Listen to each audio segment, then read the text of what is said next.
Según la Organización Mundial de la Salud, las enfermedades diarreicas son la tercera causa de muerte en niños menores de 5 años de edad. Además, es una de las principales causas de malnutrición en este mismo grupo etario.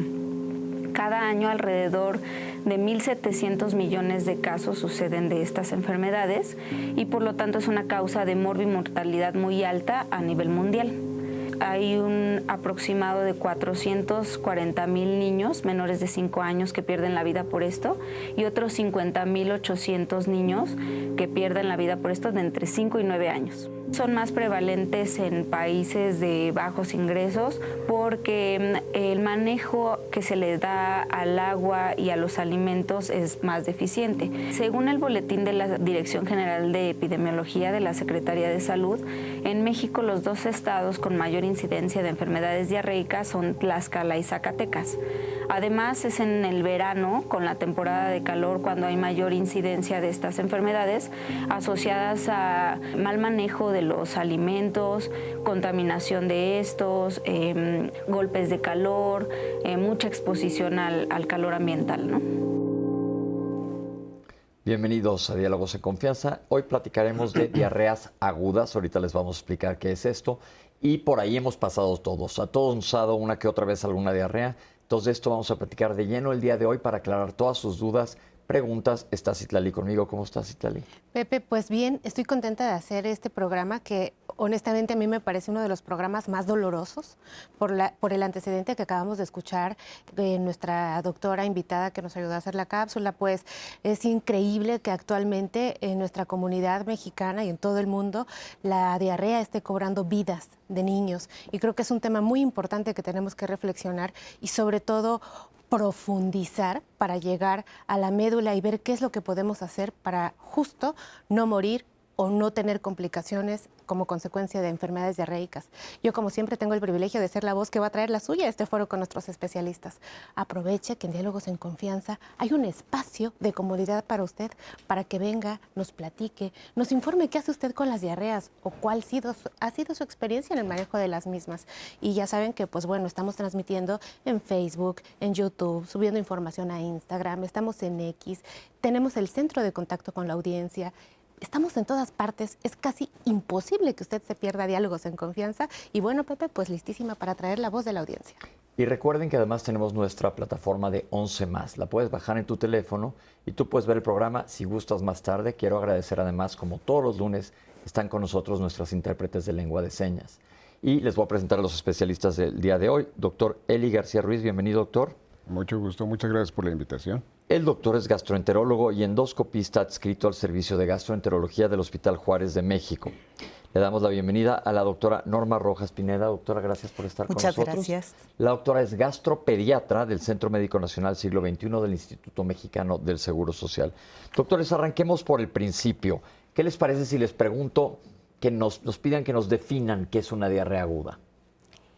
Una diarrea aguda es aquella que dura, bueno, con la primera evacuación diarreica en los niños, dependiendo la edad, pueden ser 3 evacuaciones líquidas o más en 24 horas, salvo con excepción de los niños que están con lactancia materna, que pueden tener hasta 8 evacuaciones en un día, y con una duración autolimitada, es decir, que se curan solos en su gran mayoría entre 3 a 5 días de iniciado el cuadro. Ok, esto lo vamos a especificar de todos modos en la cápsula, pero es para que entendamos, porque mucha gente, comentábamos antes en el previo, que la gente se acostumbra a vivir con diarreas. ¿Qué pasa, doctor, en estos meses con el calor? ¿Qué tiene que ver? Pues sí, el calor favorece que muchos alimentos o bebidas pues obviamente llevan un proceso de fermentación o puedan ser foco de contaminación por algunas bacterias, agentes infecciosos. Y lo curioso, también viendo la cápsula, que llama la atención y una gran paradoja, es que a pesar de que hoy en día han mejorado los temas de urbanización, casualmente las diarreas cada vez son más frecuentes. Entonces, yo creo que estamos llegando a un punto que estamos normalizando el tener diarrea, ¿sí?, como algo cotidiano. Y eso está condicionando mucha repercusión en calidad de vida, en gastos en la familia, ¿sí? Y como habíamos dicho también, a veces el hecho de normalizar, que es mucho de nuestra idiosincrasia, luego resulta que esa diarrea no es algo tan sencillito. Por eso agradezco la invitación. Y hablar de diarrea no es tan sencillo como se pudiera. No hay que menospreciar la diarrea. Una diarrea aguda, que habría que hacer un buen interrogatorio también, que es parte que los enseñan en las escuelas de medicina. Resulta que el paciente, bueno, acude al consultorio porque, llevo una semana con diarrea, pero reinterrogando luego a veces, pero ¿sabe qué? Es que es muy frecuente que me dé diarrea, se me quita y me viene, ¿sí? Entonces yo creo que la diarrea no es tan sencillito como se piensa y sí hay que enfocar y darle más importancia de lo que realmente amerita. Lo estamos viendo en la cápsula, ¿no? Lo que está Doctor, pero a repercutiendo. propósito de los temas que usted dice de urbanización, o sea, en las estadísticas que hay en cuanto a diarreas, ¿en dónde es más frecuente encontrar problemas con diarreas? ¿En la población adulta e infantil?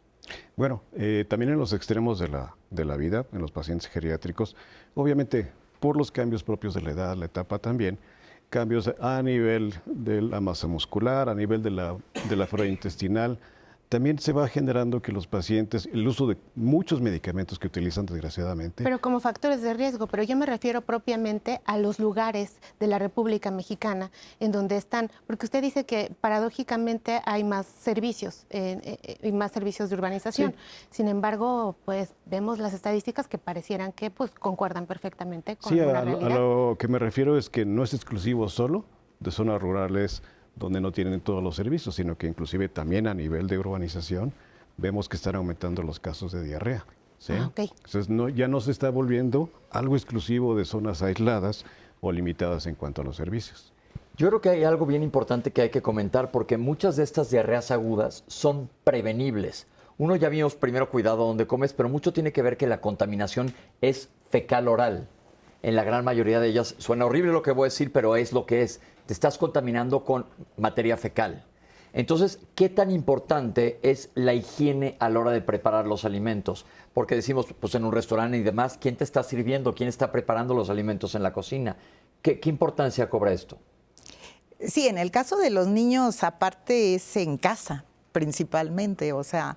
¿Qué podemos decir Estoy hablando de la población más lábil, que son los menores de 5 años, pues difícilmente comen en restaurante, comen algunos en sus estancias o guarderías y otros en casa, pero aquí la clave, pues el lavado de manos del manejador de alimentos, ¿no? Aparte, digo, de la desinfección de verduras y acceso al agua potable en zonas marginadas o rurales. Es que yo creo que esto es un tema bien importante, porque si verdaderamente todo el mundo se lavara bien las manos antes de comer y después de ir al baño todos, probablemente veríamos menos números, porque es muy fácil contaminarse y no lo estás pensando.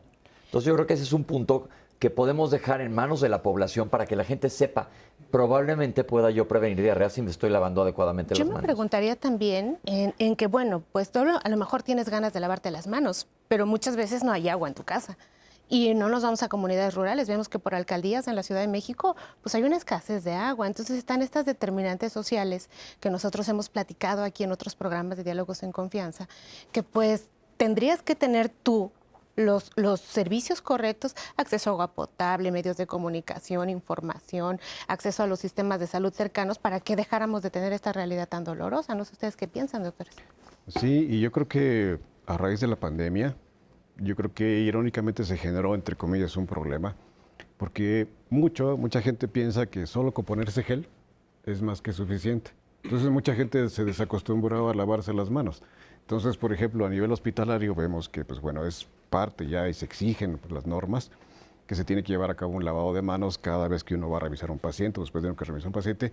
Pero yo veo inclusive en muchos lugares, en restaurantes incluso, tienen su gel, pero no hay acceso, como dice la doctora, pues a un sitio donde uno se pueda lavar delante las manos. Y yo creo que eso también está condicionando que mucha gente se confíe. ¿El gel no funciona? Funciona, pero parcialmente. Okay. Sí, entonces yo creo que eso también está causando que la gente se esté confiando y hay que ver también qué tipo de gel, porque no todo el tipo de gel tiene las características adecuadas para poder servir. Entonces yo creo que eso también, decirle a la gente que no solo es el gel, sino que es vital y esencial siempre lavarse las manos, ¿no? Sobre todo la gente que esté preparando alimentos y que se le está sirviendo algo más. Esto va desde mamás en casa hasta el restaurante, donde sea, en la tiendita, en el puesto, en donde sea lavado de manos, es importantísimo en parte de la prevención. Ahora sí vamos a ver esta cápsula de qué es una diarrea aguda. En general, la diarrea la define la Organización Mundial de la Salud como la presencia de evacuaciones líquidas o acuosas que se presentan aumentadas de frecuencia durante el día. Las diarreas agudas son aquellas que pueden presentar con más frecuencia rasgos de sangre. Se le conoce como disentería, típica de algunos patógenos. Dura entre 14 o 15 días y está finalmente la diarrea crónica, que es aquella que dura más de 30 días. En general, las diarreas agudas son autolimitadas, como decimos coloquialmente, se curan solas. Si hay una diarrea que es de alto volumen, a muchas evacuaciones muy abundantes, el riesgo principal es la deshidratación, definitivamente, ¿no? Entonces, estamos viendo que es un problema sumamente frecuente y común en el país, pero hay personas que son más lábiles. ¿Quiénes son más lábiles? Doctora, desde su punto de vista, niños, ¿a partir de qué edad pueden estar en mayor peligro? Desde el nacimiento hasta los 5 años de edad es más grave, más peligroso porque hay peligro de muerte, así de sencillo, ¿no? Los niños en la etapa del primer año de vida, sobre todo, o los primeros 6 meses, tienen la fortuna, algunos de ellos, no todos, y cada vez con menos frecuencia, de tener lactancia materna, que es un protector no solo contra enfermedades diarreicas, gastrointestinales, sino contra todo tipo de enfermedad infecciosa, ¿no? Entonces, pero los niños que desafortunadamente tienen alimentación mixta, es decir, lactancia materna con una fórmula, con biberón, o que desafortunadamente no pudieron tener lactancia materna, están en mayor riesgo, es decir, simplemente por el uso de biberones y en algunos casos de chupones. Entonces podemos decir que el mismo hecho de la lactancia materna, que aquí se apoya mucho en Diálogos, hemos hecho programas para quienes los quieran ver, está protegiendo al bebé. Exactamente. Ok, sí. Entonces es un punto bien importante también a considerar, como el que dijimos del lavado de manos. Ahora, en población adulta, ¿quiénes están en riesgo?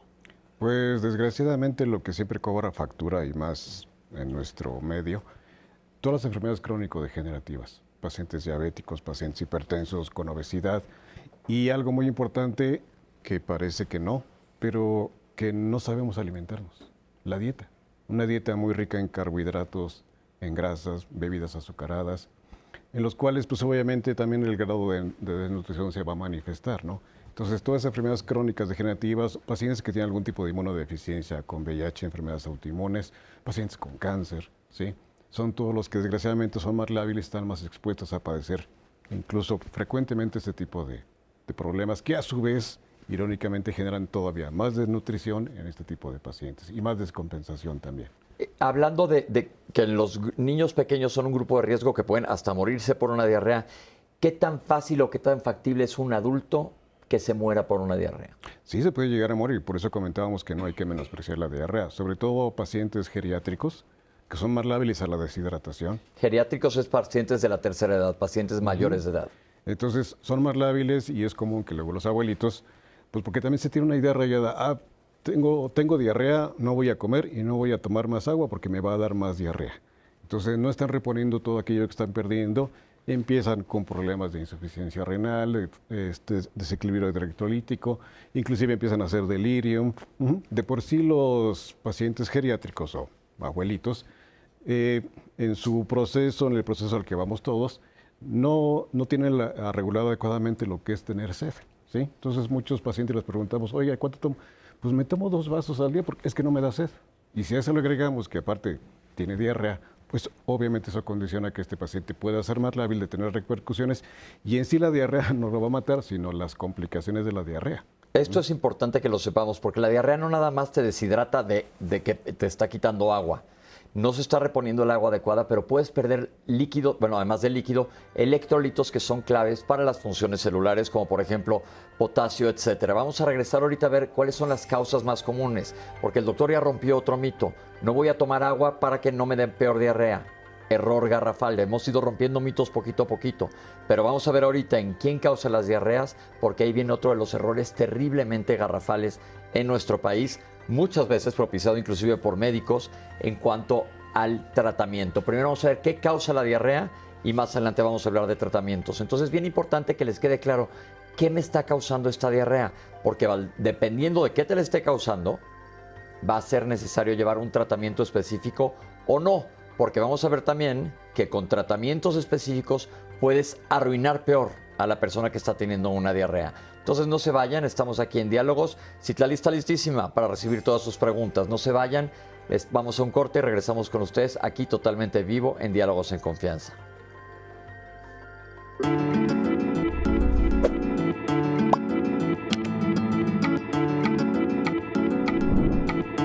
La diarrea es una de las principales causas de enfermedad en menores de 5 años.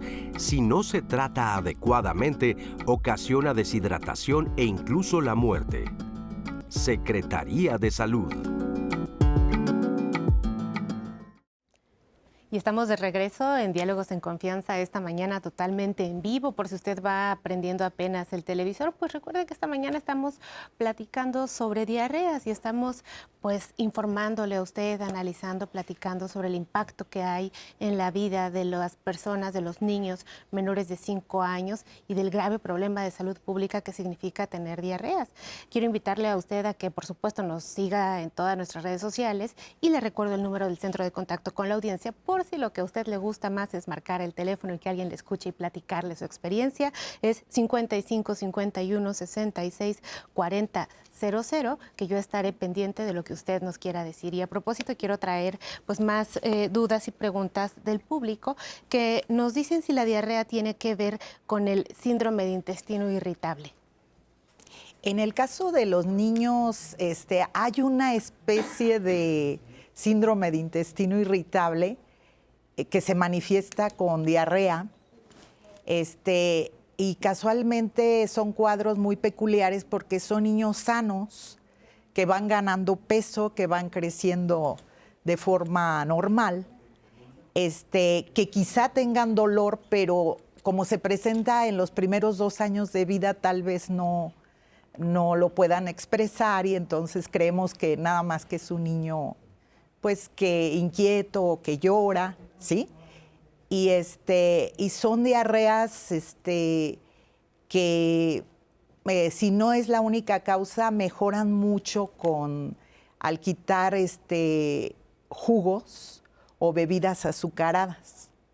Entonces, la OMS ya nos ha puesto la normativa de que 0 jugos en el primer año de vida.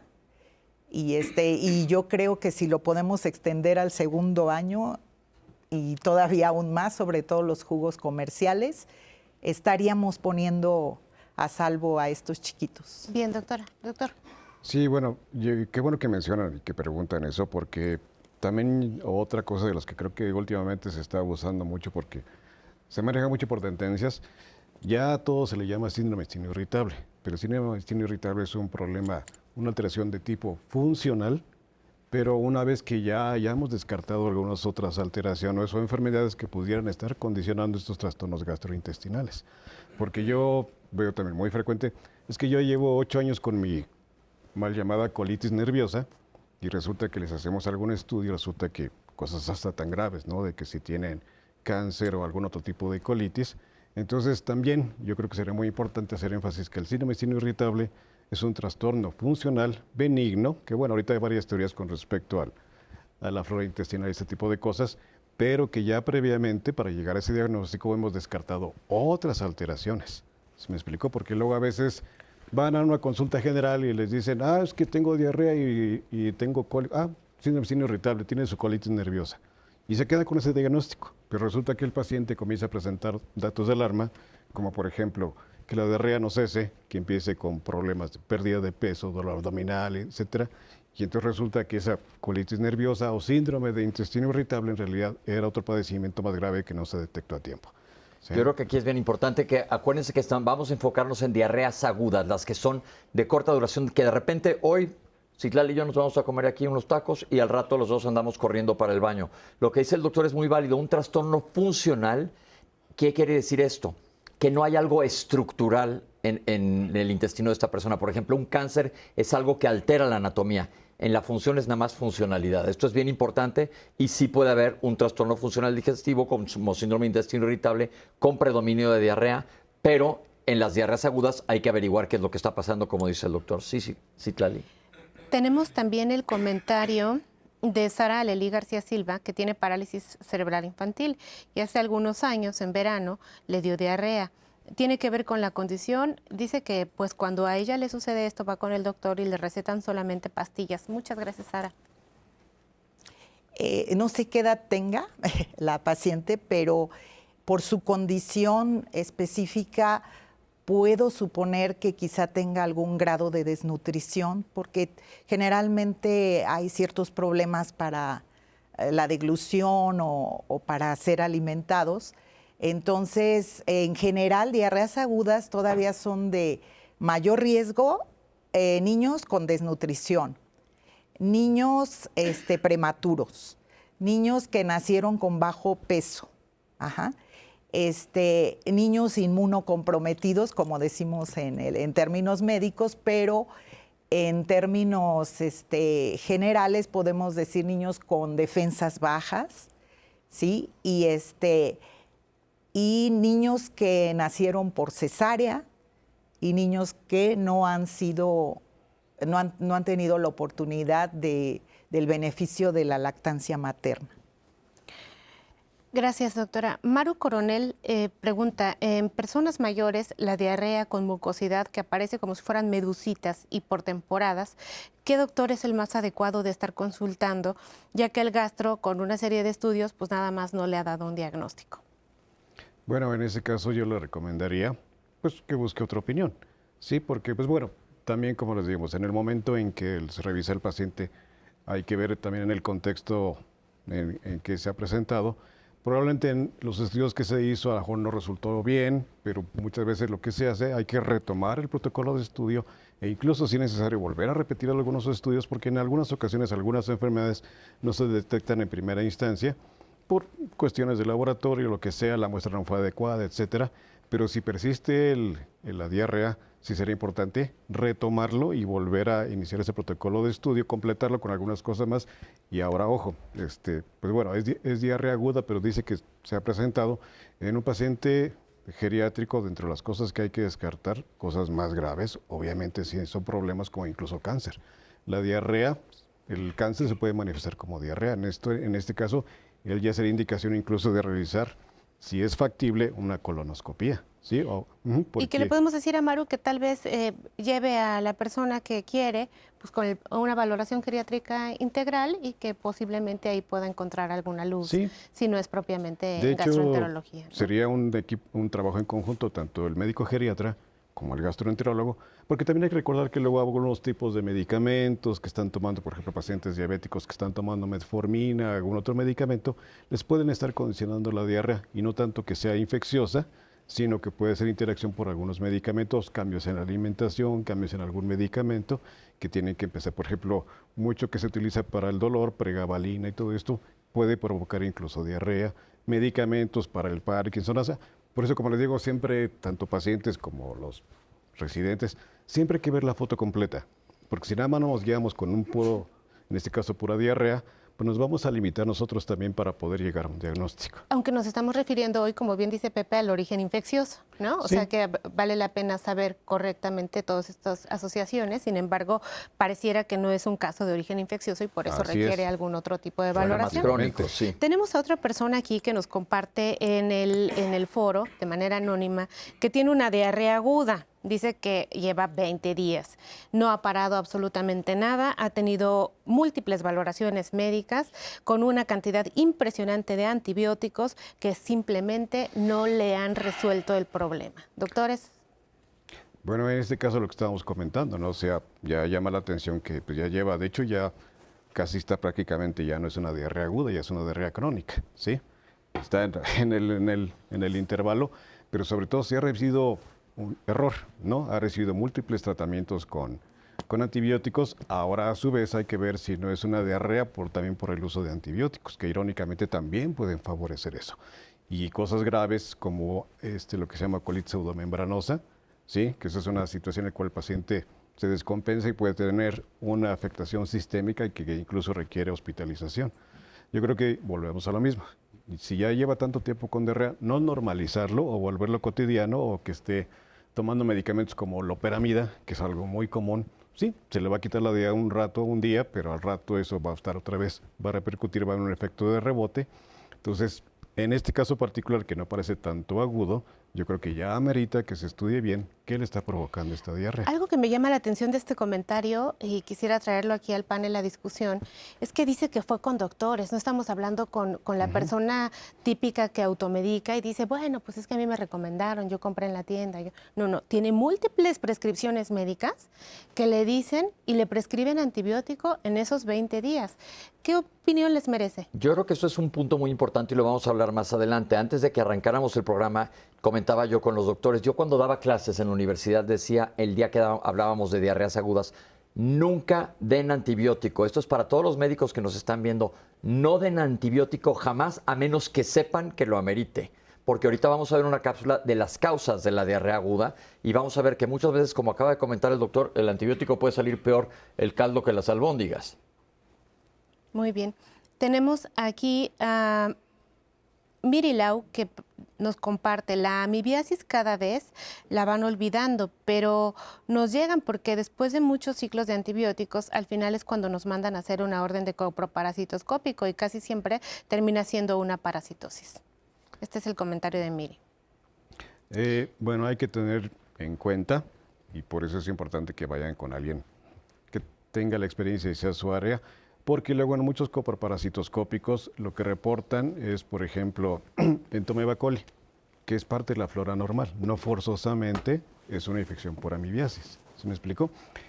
Retomando también esta parte, es que una de las cosas que yo creo que tenemos un reto todos los médicos es luchar con esas ideas tan, pero tan arraigadas. Por ejemplo, los antibióticos, que ahorita también se va a hacer más énfasis en eso. Pero yo también un error que cometen muchos, y es una complicidad entre pacientes y médicos, es que voy con un médico y si no me da antibiótico es malo. Entonces voy con otro, ¿sí? Hasta que logre que me dé antibiótico. Y entonces ese médico sí es bueno. Y muchas veces si el paciente, volvemos a lo mismo, y en todas las enfermedades, si no escucha lo que quiere escuchar o no recibe lo que quiere recibir, el médico es malo. Hasta que alguien, y erróneamente, ¿sí? Le sigue la corriente, le da por su lugar y, bueno, para tenerlo control le va a dar antibiótico, ¿sí? Pues bueno, eso se genera un círculo en el cual el paciente va a seguir persistentemente con diarrea y probablemente tiene alguna otra situación que no se está tratando. Y en este caso también de las amigas es algo una idea muy arraigada. Y volvemos a lo mismo, ¿no? También hay en gastroenterología, tenemos varias máximas. Una de ellas, no todo dolor abdominal es problema gastrointestinal. No toda diarrea es problema infeccioso, ¿sí? Porque por lo que está comentando, probablemente también igual, ya se han hecho varios estudios y no es la primera vez que le da diarrea, ¿sí? Entonces, sí, volvemos a lo mismo, hay que repetir y saber interpretar los estudios, porque luego vemos muchos coproparasitoscópicos, ¿sí? Que reportan Entomeba coli, pero la Entomeba coli es parte de la flora normal. Y erróneamente se piensa que tiene amibiasis y dice el paciente, miren, ya ven, sí tiene amibiasis. Entonces, pero ahí te pueden reportar, justo ahí dice el número de colonias y el doctor debe de saber si es positivo. O te tienen que reportar qué tanta actividad tiene la gente, lo que sea que te hayan encontrado, porque puede ser una gran cantidad de cosas, no solo un parásito. Generalmente en ese tipo, generalmente reportan quistes, que también es la forma latente, pero no es la forma activa. Pero también volvemos a lo mismo, y eso es una llamada de atención para nuestros colegas, que vemos que muchos exámenes de laboratorio los interpretan así, ¿sí? Entonces yo creo que es importante el saber interpretar, el saber informar y algo básico en general. Y algo que creo que también está pasando mucho, no hay buena comunicación. Cada vez cuesta más trabajo poder llevar una buena relación médico-paciente porque ante los medios electrónicos el paciente primero se informa con el doctor Google y se queda con esa idea y si con el médico que va, si no le da la razón, ok, me voy con otro. Yo necesito y quiero antibiótico, ¿no? Entonces, sí es un luchar con muchos paradigmas y sobre todo con muchas ideas muy arraigadas, ¿no? La amibiasis, pues sí. De hecho, en los viejos libros de medicina interna y demás, se decía que si querían conocer de amibiasis, tenían que ir a la India y venir a México y a Colombia. Pero bueno, eso va cambiando, ¿no? Entonces, pero la gente se ha quedado con esa idea. amibas y lombrices, ¿no? Entonces, Y eso vamos a hablar más adelante también de otro error común, el desparasitarse. Espérense a que lleguemos a tratamientos. Doctora, quería comentar algo. Respecto a amibiasis, ni siquiera tenemos que llegar a un coproparasitoscópico, que en niños cuesta mucho trabajo recolectar 3 Muestras. evacuaciones mezcladas con orina en pañal. La sospecha clínica es una evacuación. También el clínico tiene que determinar cómo es la evacuación. Si la evacuación tiene moco, lo que yo mando es un análisis simple del moco fecal, y entonces ahí, si yo veo o el laboratorio me reporta la forma infectante, que son los trofozoitos, entonces se da tratamiento. Si en un copro, como decía el doctor, me salen Entamoeba coli o quistes de amiba, no tengo que hacer nada en particular. Vamos más adelante a hablar de los exámenes que se requieren y cuándo se requieren, porque como dijo la doctora, no es para todo el mundo y ahí se sabrá qué tratar y cuándo tratar. Una cosa importante, hablando de amibiasis, casi nunca dan una diarrea aguda. Esas son más insidiosas, de estas diarreas latosas de poquito, con mucho moco, con mucho pujo, pero vamos a ver esta cápsula que nos va a explicar qué causa la diarrea para que vean si las estamos manejando bien o no. Sí, en general las causas de la diarrea aguda más frecuentes son las causas infecciosas. Entre ellas tenemos a las bacterias, como puede ser Shigella, como puede ser Salmonella, Escherichia coli. También tenemos virus. Quizá entre los virus más importantes es el rotavirus, que es la principal causa de diarrea en niños y que puede tener consecuencias graves. Y en tercer lugar podríamos tener a los parásitos, como las giardias o la entamoeba, o más conocida como amibas, ¿sí? Que son las causas más frecuentes entre los parásitos. En general, la mayor parte de las infecciones son adquiridas, ¿sí?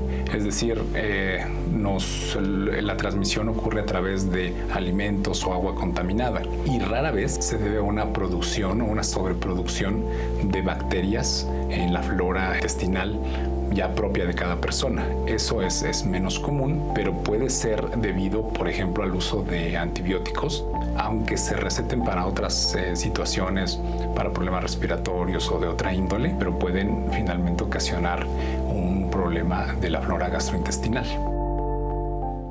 Entonces, para que quede clara esta cápsula, y le agradecemos al doctor, ¿qué agentes pueden causar diarreas? Virus, bacterias y parásitos. Lo más común de ellos son virales. Ahorita los doctores nos van a especificar si en adultos y en niños es igual, pero las diarreas virales, que yo creo que son más del 90% de los casos, no se curan con antibióticos. Y lo acaba de comentar el doctor, el antibiótico puede empeorarte el cuadro. En niños, ¿cuáles son las etiologías o causas más frecuentes, doctora? En efecto, en niños las diarreas más frecuentes son virales. Tenemos un grupo que se llama calcinovirus, donde está el virus norovirus. Antiguamente era el rotavirus, pero afortunadamente se incluyó en la Cartilla Nacional de Salud y en el esquema de vacunación de los niños en el primer año de vida, la vacuna contra rotavirus. Eso disminuyó importantemente, sobre todo las hospitalizaciones por diarrea. Y entonces tenemos al norovirus, adenovirus, muchos virus incluso que se consideran respiratorios, pero que también llegan a colonizar o a causar enfermedad gastrointestinal. En segundo lugar ya están las bacterias o las toxinas que esas bacterias producen, que esas son diarreas muy importantes, con mucha pérdida de líquido.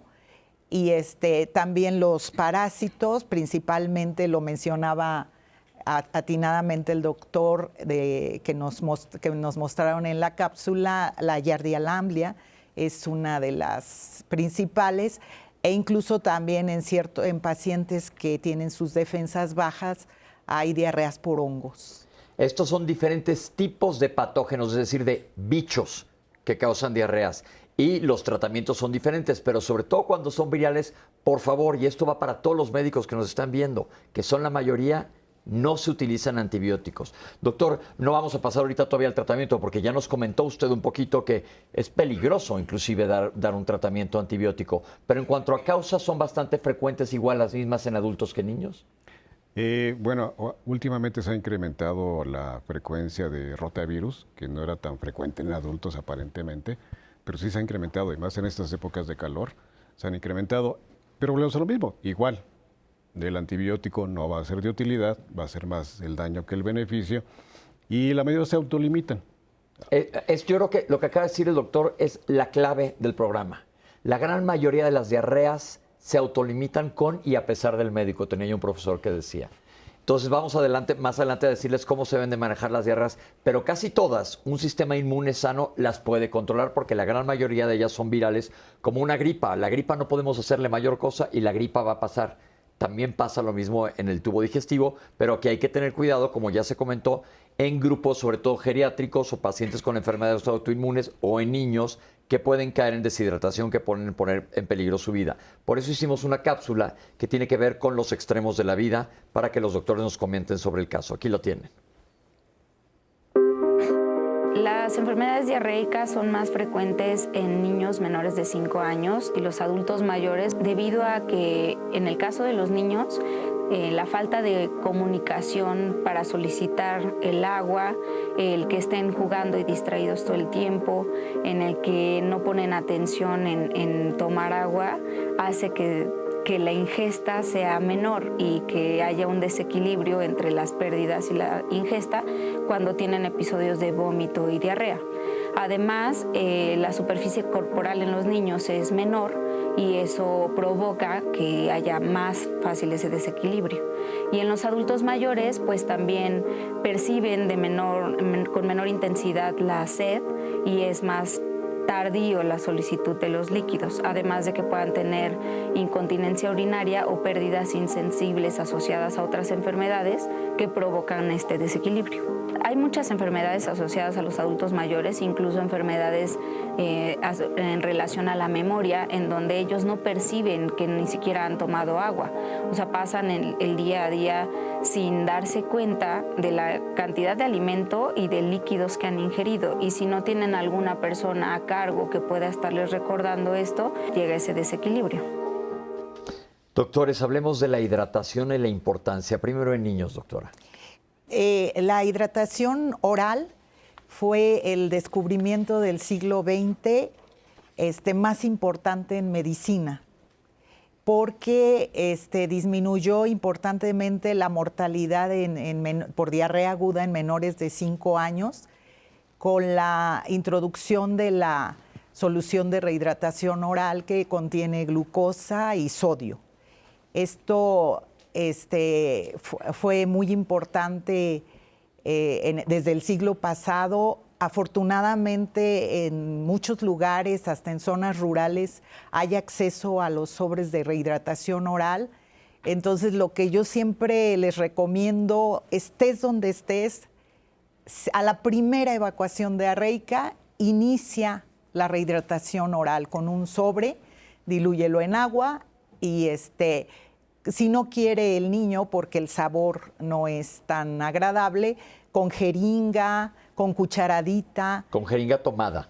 Tomada, sí, perdón, sí, con una jeringuita, obviamente sin aguja, se lo vas dando, un gotero, cucharadas, pero inicia inmediatamente la rehidratación oral porque pues eso salva vidas. Doctora, ¿y estos sobres están en la disponibilidad de todo el mundo en cualquier centro de salud? Así es. ¿Y si no lo pueden hacer en casa? No lo recomiendo, pero digo, sí se puede hacer con 1 litro de agua, 4 cucharadas de azúcar y media cucharadita de sodio, de sal, pero ahí nos vendría faltando potasio y algunos otros electrolitos. Pero si no hay nada, podrían empezar con eso en lo que llegan con el médico. La cosa aquí es rehidratar, porque el peligro grave es que la deshidratación nos lleve a complicaciones, doctor, ¿y en adultos? Sí, como se menciona, en los extremos de la edad, pues también son las partes más débiles y como habíamos dicho, ¿no? Los cambios que vamos teniendo con el paso de los años, por ejemplo, los abuelitos, pasa a eso muy seguido, lo vemos, ¿no? Que dicen, es que me cuesta mucho trabajo que mi papá, mi mamá, tome agua, no se toman 2. Es que no quiero, no tengo sed, no quiero tomar agua. Y si a eso le agregamos que está con diarrea, de hecho el paciente tampoco, inclusive aunque tenga diarrea, va a tener sed. Y eso facilita que se deshidrate más. Y es cuando el paciente empieza con datos de delirium, desorientación y demás, ¿no? Y volvemos a lo mismo, también esa idea, ¿no? De que es que no quiero comer ni tomar más porque me va a dar más diarrea. No, pero la idea es esa, mientras esté con la diarrea hay que estar reponiendo lo que uno está perdiendo. Porque si no, pues obviamente queda un déficit en todos los aspectos y los pacientes geriátricos, como están alterados los mecanismos reguladores de transporte de iones, de agua, etcétera, pues son más lábiles también. Y la mayoría, pues muchos también tienen enfermedades crónico-degenerativas que favorecen todavía más este tipo de problemas. ¿Qué le puede pasar a un adulto con diarrea severísima? Porque ahora, inclusive, este verano hemos visto casos de 20 diarreas por día. ¿Qué le puede pasar? Lo más severo, entre otras cosas, que haga una falla renal aguda, que haga una necrosis tubular, como se le llama, y que eso inclusive requiera que se tenga que hospitalizar y manejar, inclusive hasta dializar. Nos ha tocado ver casos de abuelitos que llegan muy deshidratados con una falla renal tremenda y hay que meter a dializar. Además también de las cuestiones neurológicas por el déficit de sodio y de potasio que también puede generar alteraciones de este tipo. ¿Qué quiere decir una falla renal aguda? Que te dejen de funcionar los riñones. Y yo, como se los explico a los pacientes, piensa en una fuente en el parque. La fuente necesita agua para que el motor de la fuente esté funcionando y saque el chorro, la fuente. ¿Qué pasa si prendes la fuente pero no hay agua? Pues el motor se truena, más o menos esto es lo que pasa con los riñones. Inclusive yo tuve este año a un familiar mío de 20 y tantos años, con más de 30 diarreas, me dijo, es que me siento mal con una falla renal terrible por esto. Entonces, eso es algo serio. La falta de electrolitos a nivel del sistema nervioso central te puede desorientar, como comentó el doctor. Inclusive la falta de, por ejemplo, de potasio te puede dañar el corazón. Entonces, esto es muy, muy importante que lo tengamos en cuenta, porque una simple diarrea se puede volver una pesadilla grande, sobre todo en extremos de la vida, pero no exclusivamente en ellos. Citlali, ¿tienes comentarios? Sí, mira, vamos a traer las llamadas del público y tenemos aquí una llamada muy interesante. La hace David Velasco, de 46 años, de la Ciudad de México. Es parasitólogo y uno de los problemas graves con las diarreas siguen siendo las parasitosis intestinales y el programa de desparasitación indiscriminada cada 6 meses. Ya que los pacientes no consideran la posibilidad de parasitosis por haberse desparasitado hace cierto tiempo, y a veces ni los médicos las consideran por este hecho, cuando es sabido por los especialistas que no todos los antiparasitarios son útiles para todos los parásitos, ni mucho menos en dosis única. Lo que es importante fomentar es la visita al médico y que el médico solicite los exámenes coproparasitoscópicos como parte de los estudios de laboratorio para confirmar que el paciente no tiene una u otra parasitosis y así definir un tratamiento adecuado. Muchísimas gracias. Yo creo que ese es un comentario clave del programa del día de hoy. Tuvimos ya un programa aquí de parasitosis donde quedó perfectamente claro, no nos debemos de desparasitar los seres humanos como si fuéramos perros, punto. Aquí lo dijeron en el programa y es muy importante porque lo que dice el doctor que acaba de hablar, cuando me dice alguien me voy a desparasitar, le digo, perfecto, ¿qué parásito tiene? Hay libros así de parásitos y hay muchos medicamentos parásitos, antiparasitarios. ¿Cuál vas a dar? ¿Y verdaderamente te va a servir para una diarrea? ¿Qué comentario tienen, doctores? Pues sí, volvemos a lo mismo, ¿no? Es que hay muchas ideas muy arraigadas, ¿no? Que cuesta trabajo inclusive con nuestros colegas poderlo sacar de esa idea. O otra situación similar pasa igual con la salmonela. Lo vemos mucho. Es que ya llevo muchos años que me han dado tratamientos para la salmonela. ¿Y cómo le han hecho el diagnóstico? Es que me mandan a hacer reacciones febriles. Las reacciones febriles ya están obsoletas, no tienen ninguna utilidad diagnóstica. Hasta un resfriado puede alterar las pruebas de las reacciones febriles. E irónicamente, curiosamente, la salmonela lo que menos produce es diarrea. Exacto. Entonces, pero está muy arraigada de que es que tengo salmonela. Tengo salmonela. Y a propósito de los parásitos que justo nos comenta aquí el parasitólogo David, que nos hace el favor de llamarnos y de ilustrarnos con este importante comentario, ¿ustedes qué opinión tienen? O sea, ¿qué está pasando actualmente con los programas de desparasitación? Yo recuerdo muy bien que cuando estaba en el programa de pregrado de medicina, pues íbamos y desparasitábamos a la gente en comunidades rurales por indicación y protocolos de gobierno. Actualmente, ¿qué está pasando con eso? ¿Está sucediendo? ¿No está sucediendo? ¿Es real lo que decimos aquí? ¿Tiene un impacto, no? En pediatría, parte del control de niño sano, que se lleva sobre todo en esos primeros 5 años de vida, se usaba mucho el desparasitar cada 6 meses. No obstante, como mis colegas podrán apoyarme en eso, actualmente con todos los conocimientos que se tienen respecto a lo que antiguamente era la flora intestinal y ahora se llama microbiota, pues todos estos antiparasitarios también influyen en descomponer, digamos, a la flora intestinal que nos defiende de las enfermedades diarreicas. Entonces, estamos perjudicando en lugar de dar un beneficio.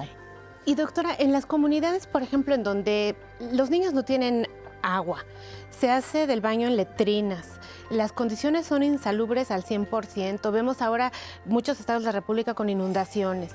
En estos casos de extrema pobreza, ¿también está contraindicada la desparasitación para estar cuidando la microbiota intestinal? ¿Nos responde después del corte? Perfecto. Vamos a irnos ahorita a un corte y regresamos con este interesante tema. Quiero agradecerle a todas las personas que están al contacto con nosotros y recordarles que tenemos el centro de contacto con la audiencia en donde ustedes pueden marcar por teléfono, por supuesto, y nosotros pues atenderemos y traeremos a este foro los comentarios. También recordarles y saludar a la comunidad que tenemos en YouTube, que vamos a tomar en cuenta sus comentarios y por supuesto informarles a ustedes que Diálogos en Confianza tiene un canal de Spotify que ustedes pueden disfrutar mientras van a cualquier sitio. Vamos al corte y regresamos totalmente en vivo.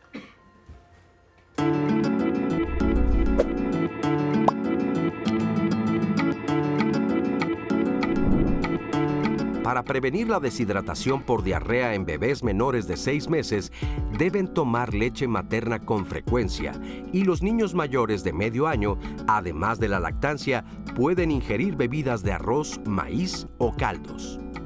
Secretaría de Salud.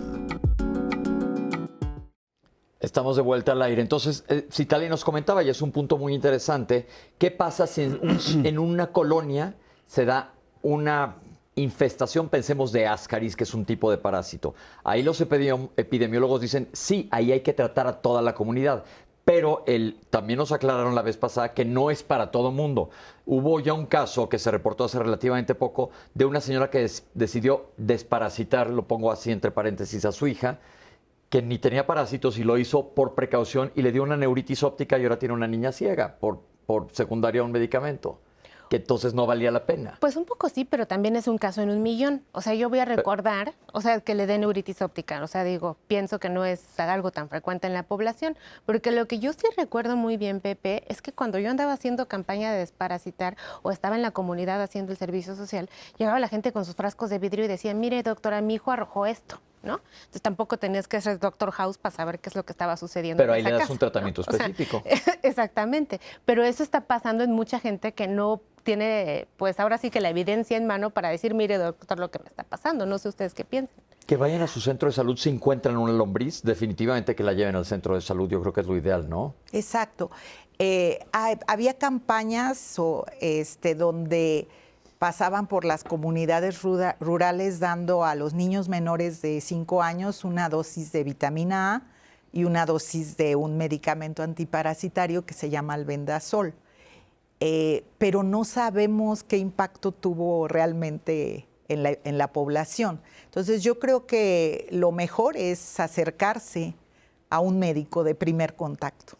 Ahora, nos están preguntando mucho qué hace la gente que en este momento está en un estado de inundación o de carencia de agua o que están percibiendo algunos malos olores de las alcantarillas o temen por la seguridad del agua que están consumiendo y que no solamente una persona en casa tiene diarrea, sino 2 o 3 personas.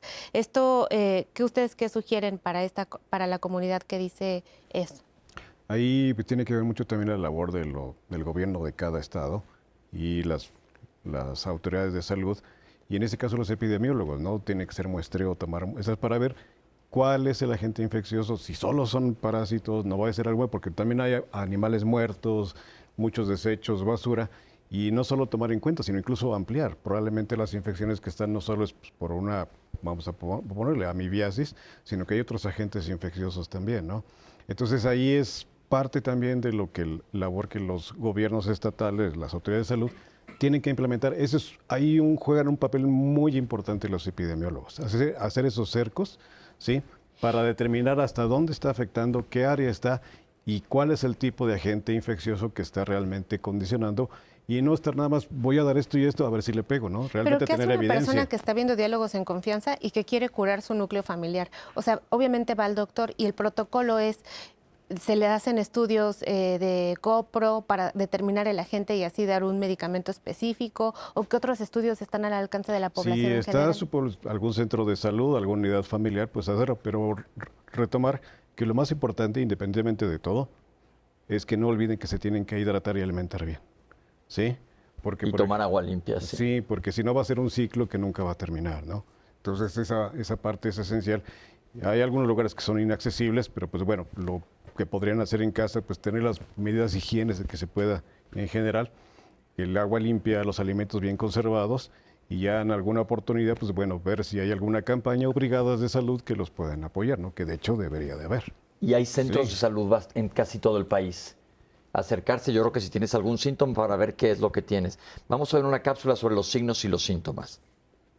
El principal síntoma es la evacuación líquida, es una diarrea de inicio súbito, un aumento en la frecuencia de la evacuación y en disminución de la consistencia. La diarrea aguda se puede acompañar de otros síntomas, además del aumento en las evacuaciones, como dolor abdominal, fiebre y en algunas ocasiones vómito. La presión arterial puede estar baja, que nos puede llevar a un desmayo. Existen bacterias que producen diarrea invasiva y el paciente tiene sangre en las evacuaciones y moco. El paciente puede tener cierto hundimiento en los párpados y demás, y la boca muy seca.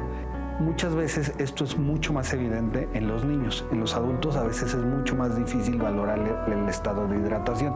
La pérdida de agua con las evacuaciones, además de que lleva pérdidas importantes de electrolitos como el sodio, el cloro, el potasio, que son elementos muy importantes para el funcionamiento de la célula.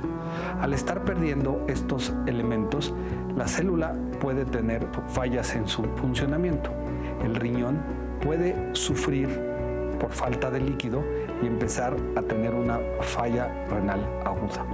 Normalmente el paciente, cuando empieza a tener este tipo de complicaciones, empieza con fatigas muy importantes que pueden llevarnos hasta que el paciente esté somnoliento y con poca respuesta. Esto es un dato de alarma muy importante que hay que acudir al médico.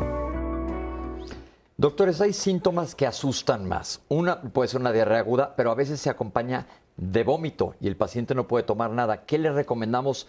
Porque dicen, me tomo una pastilla y va para afuera inmediatamente, y en niños también es común. ¿Qué se hace en estos casos? Los casos de diarrea aguda, repito, en menores de 5 años de edad, que aparte de tener las evacuaciones líquidas, se acompañan de vómitos, son desastrosos porque nos impide, tratamos de hacer un plan de rehidratación oral, pero si el vómito persiste, el niño no puede aguantar muchas horas vomitando, teniendo pérdidas por vómito y por evacuación. Entonces, correr por cualquier medio a una atención hospitalaria. En adultos. De hecho, pues es igual, comentábamos, no los extremos de la vida. Si a un abuelito está deshidratado de por sí y aparte empieza a vomitar y tiene lo que pues llamamos intolerancia a la vía oral, que no tolera ni líquidos, absolutamente nada, hay que buscar la forma de hidratarlo, que es la prioridad. En este caso, pues sí requiere atención hospitalaria inmediata. Otra cosa importante que a la gente y a muchos médicos asusta, a esta diarrea tiene fiebre, entonces sí a fuerzas antibiótico. ¿Podemos romper ese mito? ¿Un virus te puede dar fiebre? Claro, y sobre todo, por ejemplo, las diarreas por rotavirus dan fiebres altísimas. Estamos hablando niños con fiebres de 38,5, 39. Entonces, lo que hay que hacer es, por medios físicos, tratar de bajar la temperatura, es decir, lienzos húmedos, pero no es obligado, es más, está contraindicado dar antibióticos simplemente porque hay fiebre. ¿Y cómo se da cuenta una persona que tiene un niño con deshidratación? En los niños es muy importante incluso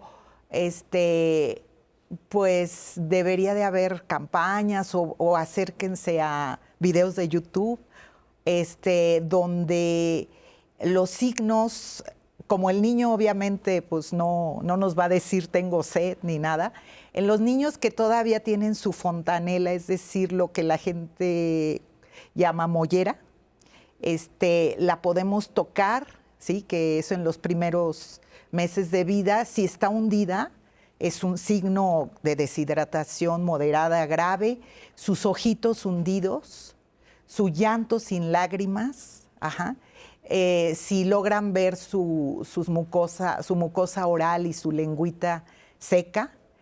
Hay un signo donde tomamos el pliegue de la piel y si no se queda arrugadito y no regresa a su posición normal, también nos habla de deshidratación. Es más difícil en los niños saber si están orinando bien o no, porque usan pañal, pero yo lo que siempre les digo, y algo muy importante, nunca tratar vía telefónica, ¿verdad? Pero siempre en lo que llegan a alguna atención médica es, checa si está orinando. O sea, si no puedes detectar los otros signos que para nosotros son muy comunes, y ya tenemos experiencia en verlos, si tú no puedes en casa, por lo menos checa si está humedeciendo los pañales. Pero repito, el peso del pañal, ¿no? Ajá, el peso del pañal, sí, o si lo mojó, ¿no? Si ya lleva varias horas y no orina, al igual que como mencionaba los doctores, pues también cae en falla renal. Ajá. Entonces, cuidado con esos síntomas, son muy importantes, sobre todo ver si está orinando también en adultos, es importante. Si van a ver algo en YouTube, asegúrense que sea de alguna asociación médica aprobada para que no vayamos a caer en dudas. Y lo que dice la doctora es muy fácil, le jalas tantito el pellejito y miren, mi piel regresa a su lugar natural. Si se queda como una jerga, un trapo mojado, eso se llama el signo del lienzo húmedo y quiere decir que está deshidratado. Pero no se esperen tanto, mejor hay que ir a buscar ayuda. Yo creo que ese sería el mensaje. ¿Y en adultos usted comparte los mismos datos de deshidratación o hay algunos otros que podamos ver o quizás no se ven como en los niños? Son muy similares, pero en los abuelitos básicamente el primer dato es que se empiezan a desorientar. Es que tiene sueño todo el día, no se ha querido levantar, no quiere comer, no quiere tomar. Pero también, oye, y le preguntas al familiar, oye, ¿y cuánto está orinando? Sí, pero muy poquito y está ya muy color, como dice, muy concentrado, ¿no? Entonces, y si es factible, si tienen en caso, le toman la presión, pues el paciente está hipotenso, está con taquicardia porque está tratando de compensar, e incluso puede hacer fiebre porque el sistema inmunológico está trabajando. Entonces, en ese caso también igual. Hay que ver siempre, no tenemos esa costumbre, porque tenemos muchos prejuicios. Siempre hay que fijarlo, digo a los pacientes, fíjense, nos tenemos que fijar todos cómo estamos evacuando las características y también cómo estamos orinando. No tenemos esa costumbre porque, pues, prejuicios que no quiero ver. Entonces, luego a veces les preguntamos, oye, ¿cómo está orinando tu papá o tu mamá? Es que no sé, ¿sí? Pero ¿te has fijado o alguna cosa o algo? Entonces siempre les decimos, fíjense la orina, porque luego está muy concentrada, como dicen, como sidral, ¿no? Haciendo una analogía. Pero sí, básicamente los pacientes geriátricos son muy leves, empiezan sobre todo con datos de desorientación, somnolencia y ya cuando empiezan a presentar oliguria, bueno, que orinan muy poco, pues obviamente el paciente está en una situación muy delicada que requiere atención inmediata. Ahora sabemos que es importante en los extremos de la vida, pero en unas personas como Pepe y yo. En teoría, pues bueno, somos más tolerantes, ¿sí?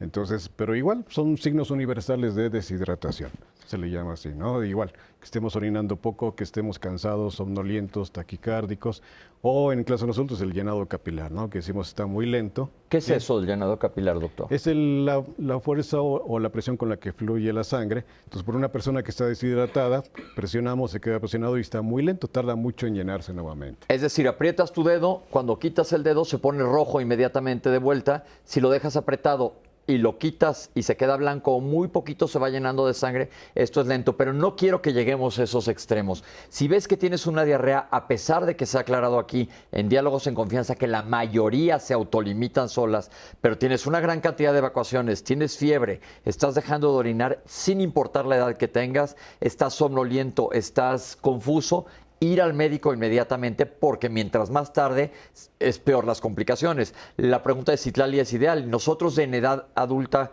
mediana, vamos a decirnos, ¿qué hacemos? Lo mismo como dijo el doctor. Al sobrino que yo tuve, que tuve que internar, tenía más de 30 evacuaciones en un día y llegó con insuficiencia renal. Y era alguien de 20 y tantos años. Entonces, mucho ojo con las diarreas agudas. Normalmente tú puedes saber, oye, no se me está quitando, oye, no estoy mejorando, ya estoy tomando puro líquido, pero sigo exactamente igual.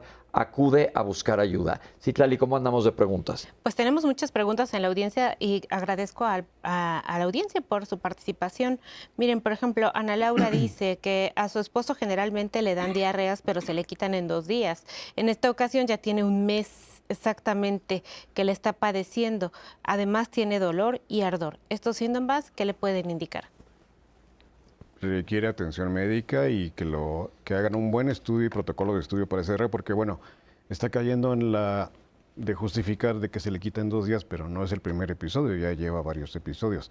Ya no se calificaría tanto, entre comillas, estrictamente como una diarrea aguda, sino una recurrente, y ya habría que buscar si no tiene alguna otra causa. Ejemplo concreto, así recientemente acaba de pasar a una paciente que acabo de ver, que hizo un viaje, tuvo diarrea, le dieron tratamientos, pero la paciente no mejoraba y no mejoraba.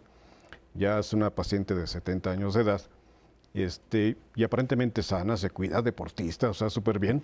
Y ya se le hizo pues obviamente ya está en indicación hacerle una colonoscopia y, oh sorpresa, tenía un tumor ahí. No estoy diciendo que tenga un tumor, ojo, simplemente estoy poniendo un ejemplo de que cuando ya se está volviendo, se está reiterando, no caer en lo que hemos dicho, ¿no? De no normalizar que me da diarrea cada 2 semanas y sobre todo ahorita que ya lleva varios días, sí es importante que busquen atención por especialista y se tiene que estudiar bien esa diarrea, que hay que estar seguros que esa diarrea no más bien sea manifestación de alguna otra cosa más. Manuel dice, él no tiene diarrea, pero evacúa con sangre. Bueno, eso, por ejemplo, en niños, respecto a la pregunta, volviendo un poquito, tocando la pregunta anterior y uniendo con esta pregunta, obviamente son adultos, ¿verdad? Pero lo quiero trasladar a niños. En niños es muy importante, pues como ya sabemos, las diarreas agudas se autolimitan. Entonces, cuando ya es alarmante que no haya mejorado, cuando llegamos a 14 días, ahí ya se llama diarrea persistente y comienza a haber problemas ya de desnutrición en los niños, porque ellos, aparte de que se deshidratan, se desnutren rápidamente. Y yo creo que los adultos también llegan a bajar 1 o 2 kilos o hasta más, ¿no? Y la siguiente etapa es cuando llega a los 30 días, que ya va siendo una diarrea crónica, y ahí hay que pensar en muchas otras causas y dar otros tratamientos. En el caso de los niños, el que el niño tenga diarrea con moco y sangre, obviamente, otra vez, es signo de alarma. Porque actualmente, como les decía, desde que tenemos afortunadamente las soluciones de rehidratación oral y las vacunas contra rotavirus, disminuyó mucho la mortalidad, pero ahora con las diarreas con moco y sangre es una alerta y son los niños que están en riesgo de morir. Gracias, doctora. Tenemos también el comentario de Verónica Vera Pérez Vera. Es una persona mayor, tiene aproximadamente como 20 años, que le han diagnosticado colitis crónica o síndrome de intestino irritable. Ella estuvo y está tratada con bromuro de pinaverio, omeprazol, magnesio de aluminio, calma los síntomas por un tiempo, pero después empezó con diarreas de 7 días y 1 mes. Va al médico y de vuelta al mismo tratamiento. Sus alimentos son muy pocos, pescado, pollo, verduras, y casi no lo soporta el intestino, se le inflama, le da diarrea, tiene muchos gases, dolor abdominal. En cuanto que un bocado, inmediatamente empieza a sentir dolor y vuelve la diarrea. Toma bromuro de pinaverio, se vuelven a calmar los dolores. Los lácteos y los embutidos no los puede tomar porque empiezan los dolores. Según los diagnósticos, ella tiene una colitis crónica, síndrome de intestino irritable. El IMSS le trata solamente con estos medicamentos, pero no va al gastroenterólogo. ¿Será cáncer? Es su máxima preocupación. No tiene muchos años. Sí, no hay que adelantarse a los hechos, no sacar conclusiones sin tener evidencia, pruebas o estudios. ¿Qué requiere? Pues como comentamos en el caso anterior, ¿no? Ya en esta situación requiere ser visto por un especialista y hacer un buen protocolo de estudio y determinar si esa diarrea simplemente realmente es infeccioso o no, y realmente retomar si lo que tiene en realidad es un síndrome intestinal irritable, porque como se abusa luego de muchos diagnósticos en forma indiscriminada, y tanto el paciente como el médico pues se casa con que tiene eso y resulta que el paciente puede tener otra. En un paciente de esa edad es muy importante descartar otras alteraciones y no solo quedarse, pues como decíamos hace rato, ¿no? Que son amibas, lombrices, colitis nerviosa, ¿no? Hay que buscar, y si ya tiene datos de alarma con mayor intensidad, eso de hecho está indicado ya en ese caso hacer una colonoscopia, o si no es factible, pues inclusive una tomografía. Pero ¿Cuáles ya hay son que los datos estudiar. de alarma, doctor? Por ejemplo, los datos de alarma, pues que estuvieran bajando de peso, que no toleren la vía oral, que estén evacuando con sangre, con moco, ¿sí? Eso ya son datos de alarma que implica que ahora esa diarrea probablemente se está complicando o hay algo más que está condicionando esto, ¿no? Muchas gracias. Tenemos a Deyanira Navarro y dice, hay familias que acostumbran a dar a los pequeños alimentos masticados por los adultos y compartir bebidas o dejar que con las manos sucias los niños estén comiendo alimentos y por lo general chatarra. Dicen los adultos que así desarrollan defensas los niños, ¿es correcto? No es correcto definitivamente. Ya habíamos comentado cómo es que desarrollan defensas los niños, ¿no? Con una buena lactancia materna, y sobre todo en los recién nacidos el haber pasado por el canal de parto. Son las defensas que ellos van desarrollando desde el punto de vista intestinal.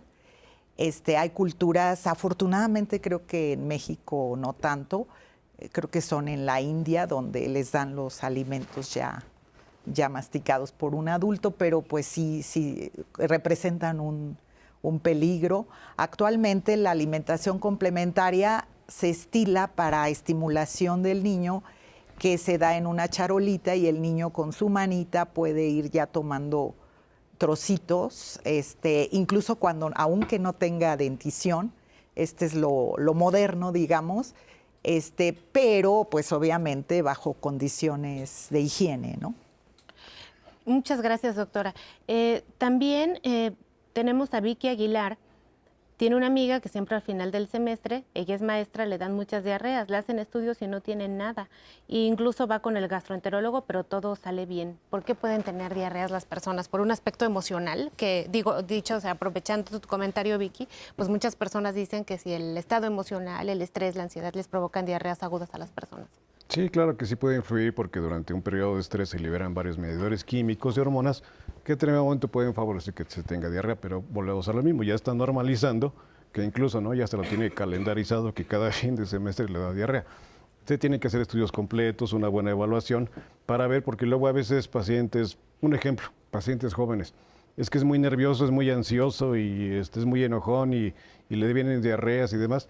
Luego nos ha tocado que el paciente resulta que tiene hipertiroidismo, por poner un ejemplo, o están tomando algún tipo de suplemento alimenticio, medicamentos para bajar de peso, etcétera, etcétera.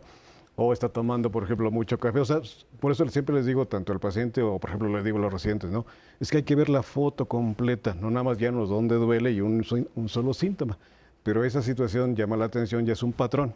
Cada vez que va a terminar el semestre, sí, puede ser una persona ansiosa, pero no limitarse que solo es por la ansiedad. Se tiene que estudiar bien, hacerle exámenes completos y estar bien seguros de que no hay alguna cosa más. Enfermedades de pacientes jóvenes autoinmunes como lupus y demás, muchas veces se puede manifestar con diarrea. ¿Se me explicó? Entonces, solo por poner un ejemplo de las muchas cosas que podemos sacar de una diarrea aguda. La gente quiere saber qué comer, porque aquí les hemos dicho que no dejen de comer y que se hidraten. Pero a ver, aquí dicen, doctora, yo no tengo hambre. ¿Qué cosa quieren que coma? Bueno, en niños, es que yo particularmente te puedo hablar de niños, que es en donde tengo experiencia. En niños se da planes de rehidratación oral y una vez que el niño está hidratado, comienza la alimentación, la que llevaba normalmente. Hay ahí por alguna controversia de si damos lactosa o no damos lactosa. Yo en general sí la quito mientras dura el periodo de diarrea, porque la lactasa, que es la enzima que digiere la lactosa, que es el azúcar natural de la leche, se produce en las vellosidades intestinales y estas se barren, ¿sí? Se aplanan cuando hay una diarrea muy, muy intensa. Entonces, Los niños, pues digamos que si tienen lactancia materna, deben de continuar con su lactancia materna. Si tienen fórmula, quitar la lactosa. Bueno, yo cambiaré la pregunta, más bien sería inclusive facilitarla. ¿Qué no debo de comer? ¿Sí? Alimentos ricos en grasa, bebidas azucaradas, que luego irónicamente producen más diarrea porque es como si estuviesen tomando un laxante. Sí, y las personas que tienen, ya saben, son intolerantes a la lactosa, conveniencia a la lactosa, pues en ese momento pues, limitar, ¿no? Pero no deben de dejar de consumir alimentos porque están en lo que se llama una fase de nuestro organismo necesita más energía para poder reponernos y que el sistema inmunológico pueda actuar. Y si no estamos comiendo, no estamos hidratando, vamos a favorecer que esa diarrea aguda pues, sí se pueda complicar. ¿Sí? Perfecto, entonces principal, hidrátense, hidrátense, hidrátense. Ya vendrá la dieta, vamos a un corte y ahorita regresamos con ustedes.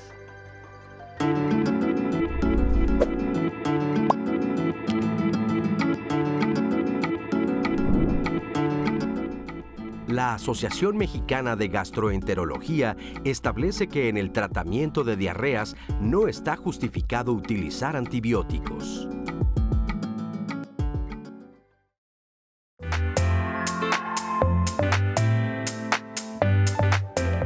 El calor favorece que muchos alimentos o bebidas, pues obviamente lleven un proceso de fermentación o puedan ser foco de contaminación por algunas bacterias, agentes infecciosos. Estoy hablando de la población más lábil, que son los menores de 5 años, pues difícilmente comen en restaurante, comen algunos en sus estancias o guarderías y otros en casa, pero aquí la clave, pues el lavado de manos del manejador de alimentos, ¿no? Mucha gente piensa que solo con ponerse gel es más que suficiente. ¿El gel no funciona? Funciona, pero parcialmente. Okay. Sí, entonces yo creo que eso también es una cuestión que la gente se está confiando y hay que ver también qué tipo de gel, porque no todo el tipo de gel tiene las características adecuadas para poder servir. ¿Niños a partir de qué edad pueden estar en mayor peligro? Desde el nacimiento hasta los 5 años de edad es más grave, más peligroso porque hay peligro de muerte. También se tiene una idea rayada, tengo diarrea, no voy a comer y no voy a tomar más agua porque me va a dar más diarrea. Entonces no están reponiendo todo aquello que están perdiendo, empiezan con problemas de insuficiencia renal, desequilibrio electrolítico, inclusive empiezan a hacer delirium. Y luego a veces van a una consulta general y les dicen, es que tengo diarrea y tengo cólico, síndrome irritable, tiene su colitis nerviosa.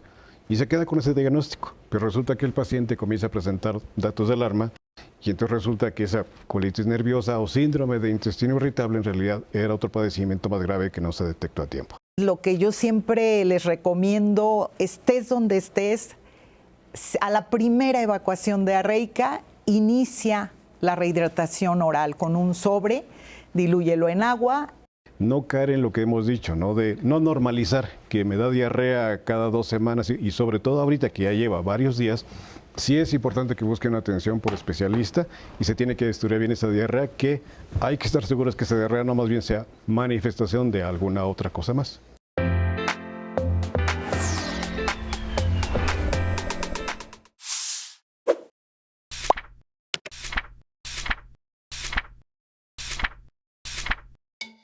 Cada 8 de julio se conmemora el Día Mundial de la Alergia para concientizar a la población de la importancia de educar sobre la prevención de las enfermedades causadas por las alergias, así como de la búsqueda de tratamientos efectivos que mejoren la calidad de vida de las personas que las padecen. La Organización Mundial de la Alergia señala que del 20 al 25% de la población global sufre de alergias. Las alergias son reacciones exageradas del sistema inmunológico que al estar en contacto con ciertas sustancias en el ambiente como polvo, ácaros, animales, plantas, ciertos alimentos, picaduras de insectos y algunos fármacos pueden provocar hipersensibilidad. El Instituto Mexicano del Seguro Social estima que el 25% de la población del país padece algún tipo de alergia, incluida la alimentaria.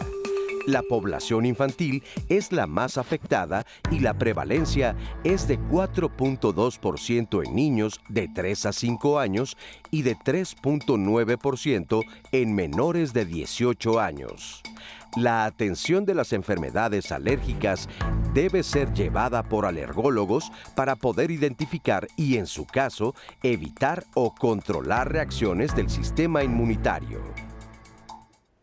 Aquí estamos diciendo, Citlali y yo, que aquí festejamos mucho las alergias y nuestras recomendaciones que vean los programas que hemos hecho aquí en Diálogos sobre alergias. Están en nuestra aplicación 11+. Día importantísimo, ¿verdad, Citlali? Pepe, felicidades. Gracias. Doctores, entonces, tenemos una diarrea aguda que ya dijimos que la mayoría se autolimitan. ¿Cuándo, uno, ir al médico? Dijo la doctora que en niños, sobre todo si es muy severa, muy pronto. 2, ¿cuándo y qué estudios hacer? Porque sabemos que, por ejemplo, los coprocultivos o coproparasitoscópicos en agudo no funcionan mayormente. En niños es muy fácil y creo que lo hay hay el acceso en diferentes zonas de nuestro país. El examen de moco fecal cuando la evacuación tiene moco, ¿no? Entonces, es sencillo, nos da una idea de si tiene muchos leucocitos, nos dice que esta puede ser invasiva o inflamatoria. En algunos casos nos enseña que por ahí está el patógeno, como en el caso de los trofozoitos de amibas. Nos dice qué está digiriendo y qué no está digiriendo el bebé. Entonces nos reporta azúcares reductores y nos dice no le des azúcar. Entonces, un simple examen es un frotis, es nada más el moquito fecal, se pone en una laminilla al microscopio y en ojos expertos nos da mucha información. Hay otros exámenes, tomando en cuenta que la mayoría de las diarreas agudas en niños son virales, que más o menos nos dan como 20, el acceso a 20 patógenos virales, con un test o una prueba de viral que se pide así panel de diarrea aguda, pero son muy caros y poco accesibles. Y el coprocultivo, como decía el doctor, no nos da tiempo porque se requiere tomar la muestra y hasta 3 días después nos da crecimiento. Pero si tenemos una diarrea con moco y con sangre, probablemente sí valga la pena. En los niños se toma directo con un cotonete, directo de la región anal, en presencia y con la autorización de los papás o del adulto o tutor responsable, porque muestras de pañal, como van contaminadas con orina, se invalidan. Y en el caso de los adultos, pues más que para diagnóstico, sino más bien para ver las repercusiones que pudiera estar condicionando la diarrea aguda, hago énfasis. Sobre todo en pacientes geriátricos, los abuelitos si están haciendo falla renal, falla hepática, alguna respuesta inflamatoria. Los estudios de la materia fecal, un coprológico podría ir para ver las características en general, pero no tanto para diagnóstico. Entonces los exámenes básicos son una biometría hemática, química sanguínea, un examen general de orina para ver las características de esto. Y obviamente si la diarrea deja de ser aguda y persiste la diarrea, ahora sí hacer pruebas especiales para la diarrea para ver si el paciente, esa diarrea tiene alguna otra origen. Se ha tomado mucho como estándar los coproparasitoscópicos en serie, que son 3 muestras, son 3 para aumentar la posibilidad de encontrar algo cuando se busca parásitos, pero ya se dijo que en agudo no funcionan mayormente. El coprocultivo se tarda en que cuando crece muchas veces ya se acabó el problema. Y este panel de diarrea, que es un film array fecal, donde se estudia la PCR. Ustedes han oído hablar del PCR ahora que en COVID lo utilizamos tanto, el PCR, pero son estudios que son caros y te sale básicamente en una muestra prácticamente todos los patógenos más comunes, porque ahora ha ayudado mucho para saber qué está pasando este verano en México, que hemos encontrado inclusive parásitos poco comunes que están dando diarreas. Pero como dice la doctora, es un estudio muy caro. ¿Será porque es nuevo y luego va a ir bajando de precio? ¿Tenemos idea? Porque normalmente cuando algo sale nuevo tiende a ser muy caro y luego se hace, pues como inclusive las primeras pruebas de COVID eran muy caras. No creo que vaya a ser accesible, pues al menos en los próximos años. Pero que sepa la gente que existe. Ajá, pero existe, ¿no? Entonces, sí te da por lo menos unos 20 virus que... O parásitos o bacterias. Sí, o bacterias, sí. Okay. Y sí, pues también habría que ver con el paso del tiempo si realmente representa alguna utilidad diagnóstica y que repercuta en el tratamiento y el pronóstico del paciente. No es como hace rato que mencionamos, las benditas reacciones febriles que todavía hoy en día son muy populares, pero están completamente obsoletas y no aportan ninguna utilidad diagnóstica, ¿no? Y que en su tiempo fueron el estudio ideal para determinar qué conducta seguía un doctor.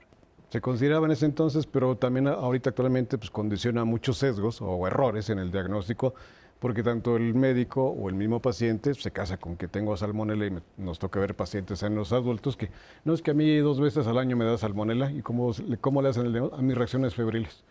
Entonces, ojo, las reacciones febriles, yo creo que ya son como 15, 20 años que casi ni se usan y, como dijo el doctor anteriormente, la salmonela es de las pocas que da muy poca diarrea, es más, da más bien estreñimiento.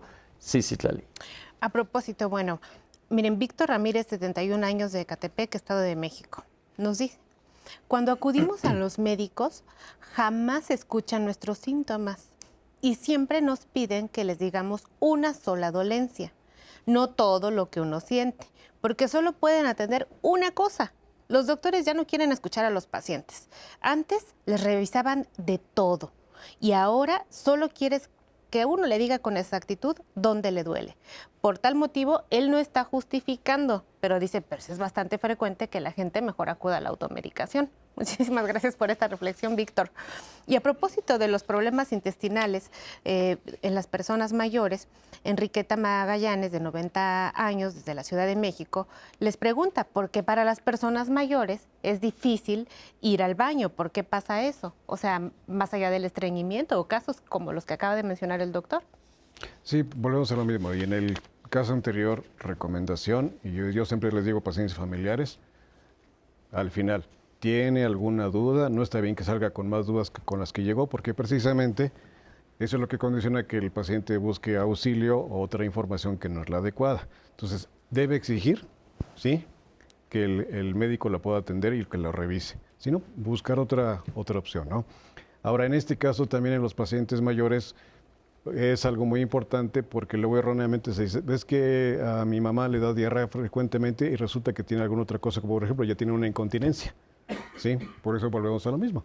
¿Sí? Hay que estudiar bien al paciente y no guiarnos solo por un dato, un dolor o donde les duele, porque luego también los pacientes luego se molestan con uno porque me mandan mensajes, oiga doctor, es que me duele el estómago, ¿qué tomo? Pues, ¿sabes qué? Hay que revisarte. Bueno, si no me quiere atender, no, ya, gracias. Digo, lo de menos es mandarte algo para el dolor. Lo importante es ver qué te lo está provocando. ¿Qué tal si tienes una apendicitis o otra cosa que requiera manejo quirúrgico? Yo te mando algo y en lugar de irte te voy a complicar. Sí, es esa inercia de la solución inmediata y si no me da algo, pues sí, y volvemos a lo mismo. Si no escucho lo que quiero escuchar o no me da la razón el doctor está mal. De las dos partes debe de haber congruencia. Este es el caso. Ignacio Torres, de 83 años, de Naucalpan, Estado de México, les dice, bueno, quiere compartir una experiencia que ha tenido con sus hijos, porque hay diarreas que son peligrosas y requieren una atención médica muy especializada, sobre todo la que dura un par de días, sin olvidar las medidas higiénicas. Muchísimas gracias, Ignacio, por tomarte el tiempo de llamarnos y compartir pues tu buena experiencia con los hijos. Carmen Martínez, en el 2022 le dio COVID y a ella le afectó a largo plazo en el estómago debido a que tiene constantes diarreas. Y un año después los síntomas volvieron a presentarse después de ciertos periodos, así que decidió ir a un gastroenterólogo. Le recetó medicamentos para mejorar la flora intestinal, logró componerse, sin embargo, ahora, en 2024, no ha tenido mejoría. Entonces, ¿qué tipo de estudios podría hacerse para tener y tratar el malestar? Les agradece, Carmen. Pues en este caso sí ya amerita, volvemos a lo mismo, pruebas especiales de la materia fecal, porque la diarrea, volvemos a lo mismo, ya en este caso ya no sería tanto aguda, buscar cuestiones de tipo intestinal, a nivel pancreático, alguna enfermedad crónico-degenerativa, enfermedades autoinmunes. Por ejemplo, vamos a ponerle, hay pacientes jóvenes que tienen lo que se llama enfermedad inflamatoria intestinal, que se manifiesta por diarrea con moco y puede estar durante ciclos o periodos. O incluso también, ahorita que hablaban de la importancia de las alergias, cada vez vemos más pacientes con problemas de tipo inmunológico, como por ejemplo gastroenteritis eosinofílica, linfocítica, microcítica, colágeno, que solo eso llega al diagnóstico con la toma de biopsias en una colonoscopia. Y son pacientes que ya me han dado para la flora, para esto, esto y esto.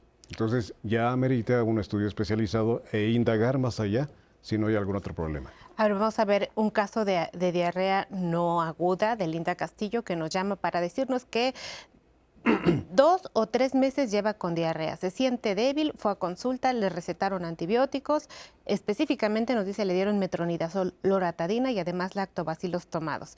Pero después esto, bueno, le ha generado cierta desconfianza, ya que pues le dan periodos de estreñimiento y realmente pues está desconcertada, no sabe qué hacer, Linda. Sí, volvemos a lo mismo. Hay que estudiar, por ejemplo, también otro cosa que se tienen que buscar también. Por ejemplo, la enfermedad celíaca, que es un problema también de tipo inmunológico, alergia a alguna proteína, del trigo, la cebada y el centeno. Entonces, qué bueno que menciona eso para que se dé cuenta el objetivo de este programa, ¿no? Que no menospreciar la diarrea, ¿no? En este caso, ya por temporalidad, como ya lleva varios días, ya hay que empezar a buscar algo más que algo simplemente infeccioso, ¿no? Hacer pruebas especiales para determinar cuál es el origen de diarrea y qué tipo de diarrea tiene. Muchas gracias, doctor. Y bueno, tenemos a una cantidad importante de personas mayores que nos dice que no son abuelitos. Entonces, bueno, pues les decimos, efectivamente, todas las personas mayores y aquellas que tengan el privilegio de ser abuelos aquí son tomadas en cuenta. Muchísimas gracias por hacer la puntualización. Abel Chávez, de 76 años, dice: yo padezco diarrea frecuentemente y también de calambres en todo el cuerpo. La diarrea puede provocar los calambres en el cuerpo. ¿Es correcto? ¿Sí? Sí, porque está perdiendo sobre todo potasio, algún otro elemento también. Son datos de deshidratación. Cada vez que le da la diarrea, pues se deshidrata. Bien. Justo a propósito del manejo, tenemos aquí personas que dicen probióticos, algunos no dicen probióticos, algunos dicen lactobacilos, pero lo que sí es que en nuestra audiencia tenemos una profunda duda sobre el tratamiento de las diarreas y vamos a ver el siguiente material que preparamos para ustedes.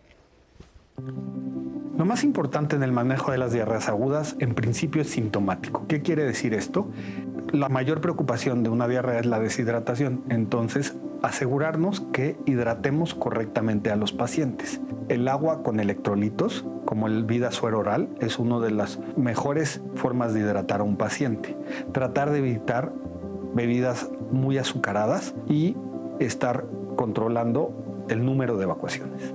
Existen situaciones muy especiales donde el uso de antibióticos se requiere y esto debe estar indicado por un especialista, por un médico. Con puro tratamiento sintomático debe ser suficiente para resolver el problema. Normalmente tenemos que saber si es una bacteria, un virus, un parásito para saber qué tipo de tratamiento darle. Y es muy frecuente en diarreas agudas que sea un virus o un parásito que un antibiótico no va a ayudar. Y el uso de antibióticos como tal puede favorecer cierto tipo de diarreas que nos complique la situación. La forma más importante de prevenir las diarreas agudas es la higiene y el buen manejo de los alimentos. Claramente el lavado de manos, tan sencillo como eso, nos puede ayudar a prevenir muchas de estas diarreas. La buena conservación de los alimentos, tratar de no dejar mucho tiempo los alimentos fuera del refrigerador, lavar correctamente las verduras y las frutas. Es un lugar donde fácilmente uno se puede contagiar por lo difícil que a veces puede llegar a ser la adecuada higiene de estos alimentos. El agua hay que tener mucho cuidado, usar filtros y hervir el agua es una de las formas más sencillas y más seguras para tomar un agua sana. El niño, el bebé que recibe leche materna, tiene mucho mejores anticuerpos que puede hacer que el sistema inmune del bebé se desarrolle mejor y evitar diarreas que en un bebé pueden ser muy complicadas. Muchísimas gracias, doctor Diego Angulo, por esta cápsula. Doctores, ya hablamos que lo principal en el tratamiento es atacar la posibilidad de deshidratación porque casi todas las diarreas van a pasar por sí solas. Algunas que persisten, se averiguará si hay algún bicho, vuelvo a decir entre comillas, para saber qué tratamiento dar. Y volvemos a lo mismo que se comentaba anteriormente. Un antibiótico no te mata todas las bacterias. Un antiparasitario no te mata todos los parásitos. Hay que ver qué tienes para dar un tratamiento adecuado. Pero sí me gustaría recalcar un tema que se tocó muy por arriba anteriormente. las diarreas por antibióticos. Y el doctor mencionó a una bacteria específica que no tiene nada de chistoso ni de simple, que se llama el Clostridium difficile. Difícil. Clostridium difficile se asocia al uso de antibióticos. Si nos pudieran hablar un poquito de esto, doctores. En el caso de pediatría, todavía, más que en diarrea aguda, hay abuso de antibióticos en enfermedades respiratorias, de vías respiratorias altas. Ahí sí o sí es todo mundo da antibióticos. Y no deberían. Y no deberían. Entonces tenemos niños que con una sola dosis, puedo decir el antibiótico genérico, por ejemplo, de amoxicilina clavulanato, me han desarrollado colitis, bueno, diarrea por antibiótico, que sería el escenario menos grave. De ahí puede ir a una colitis y terminar en una colitis con moco y sangre y terminar en una colitis pseudomembranosa, que sí las tenemos en niños. La última, que fue hace 2 semanas, la tuve que tratar a un niño de 1 año 6 meses, que había recibido una dosis de antibiótico. Tenemos niños de 2 años, de 3 años, con cuadros graves de inflamación y evacuaciones con sangre, y generalmente, siempre es por esta bacteria que se llama Clostridium difficile, que a su vez requiere un tratamiento también antibiótico especializado. Esto es peligroso porque nosotros como gastros lo vemos bastante y yo les digo, esta no es cualquier bacteria. Entonces, si nos quisiera comentar algo sobre esta bacteria, doctor. Sí, en adultos, pues bueno, sobre todo en pacientes que están inmunosuprimidos porque están recibiendo esteroides, alguna terapia para algún problema oncológico o enfermedades crónico-degenerativas que a su vez repercuten en la respuesta inmunológica del paciente y obviamente que tienen como historial el uso frecuente de antibióticos que le llamamos de amplio espectro. Es tan amplio el espectro, ¿sí?, que puede destruir toda la flora, que en determinado momento genera un balance en nuestra flora intestinal para poder repercutir en una una salud intestinal adecuada. Y hay otra cosa más. Esto es tan severo que requiere hospitalización, requiere de que el paciente esté aislado. Y no solo es la diarrea, en este caso puede generar lo que se llama choque séptico y una falla orgánica múltiple. Así de grave es esta enfermedad. Entonces, no hay que abusar de los antibióticos. Esto es un ejemplo severo, el Clostridium, pero hay otra cosa que también estamos generando y a veces se nos olvida, ¿sí? Y eso también los propios médicos. Estamos generando mucha resistencia bacteriana y cada vez estamos más limitados para poder prescribir antibióticos en los pacientes que realmente lo requieren. Yo creo que con esto es importante que concluyamos el programa con este mensaje tan claro que nos acaban de dar los doctores. El Clostridium difficile existe, se asocia al uso y al abuso de antibióticos, a las dos cosas. Entonces tratemos de utilizar antibióticos lo menos posible. Lo que dijo el doctor es muy serio. Va a llegar un momento en que sean resistentes las bacterias a todo, ¿y qué vamos a hacer? Llegamos al final del programa, espero que les haya quedado claro. Gracias, Citlali. Un placer, Pepe, gracias, doctores, y a ustedes. Quiero dar las gracias a nuestras intérpretes de lengua de señas que han explicado estos temas tan difíciles, que digo, en señas debe ser muchísimo más difícil. A veces, doctores, gracias por estar aquí con nosotros. Doctora, doctor, muchísimas gracias. Muchas gracias por la invitación. Y a ti, no hombre, de nada. Y a ti en casa, gracias por ver Diálogos. Yo creo que este es un programa en el que ahora sí, ¿verdad, Citlali? Sí a todo mundo nos ha pasado. Entonces, que sepamos qué hacer, tener los ojos bien abiertos para evitar las complicaciones y, sobre todo, no maltratar al paciente con cosas que no necesita. Esto es muy, muy importante y les agradezco que nos hayan acompañado en este programa de diarreas agudas aquí en Diálogos en Confianza. Nos vemos la próxima semana.